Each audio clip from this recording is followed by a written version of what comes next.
2011, when this regulatory proposal came out, I think this was the second time that the president had anything to do with a public announcement of a regulatory proposal. So you can see that the president is very vested in moving this regulation forward and onto the books. Now, the companionship services exemption. How many of you use the exemption in paying your workers? Don't be ashamed. Raise your hands. No, very few use it. Come on, I know more of you use it now. All right. Now, it's been in long time use in home care. It was an exemption that was put into the law back in the 70s when Congress made one of those very difficult choices that they sometimes actually make. They were looking at the worker and they were looking at the consumer.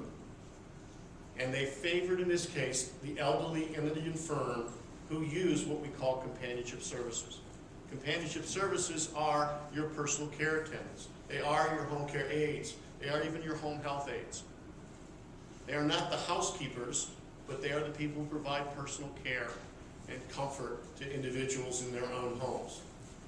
And they made that choice about whether that individual worker would be subject to protections under the minimum wage and overtime law. It's come out now, would change the definition of companionship such that a companion would be somebody who primarily is engaged in fellowship.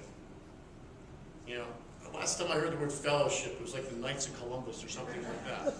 Or the Elks or whatever. You know, it means you hang out, you play cards, you drink beer, and there's a big commercial market for that. You know, buy a friend, kind of thing. I don't know, maybe that's an idea you want to pursue. As society gets distant from people, they may want to buy friends instead of earn them. But fellowship is the thing that they say companionship is now, whereas today, the definition of companionship is fellowship, personal care, and limited housekeeping. Under the new definition, if your worker does any housekeeping at all, it's not companionship. If they do more than 20% of the time as personal care, it's not companionship, it's fellowship. And my guess is you are not in the business of selling fellowship. People are getting care from the people that you send to the home. So the proposed change on that would mean your workers don't qualify for the exemption at all, and you will have to then pay minimum wage and overtime. And while you think you pay minimum wage, what you have to recognize is that if you have your personal care attendants go to multiple homes in a given day, that travel time now then becomes work hours, and those work hours become subject to the minimum wage, and those work hours count towards whether or not the 40-hour threshold is passed for overtime compensation. Change in live-in services.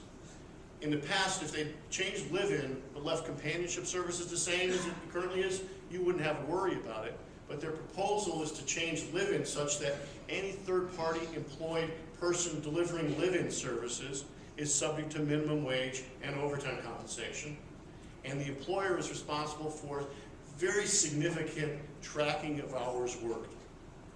Many of you, I suspect, who do live-in charge the client and pay the worker on a per diem basis. You don't count the hours, you just reach an agreement with the individual that says you can count on them being there for X number of hours a day, they get a place to sleep, you're going to feed them, and so on. That will go out the window with this. But no third-party employed live-in would be subject to an exemption. You will be counting the hours, you will be counting all hours. Sleep hours may count if the person can have a bell ring next to their head and have to get out of bed to do something.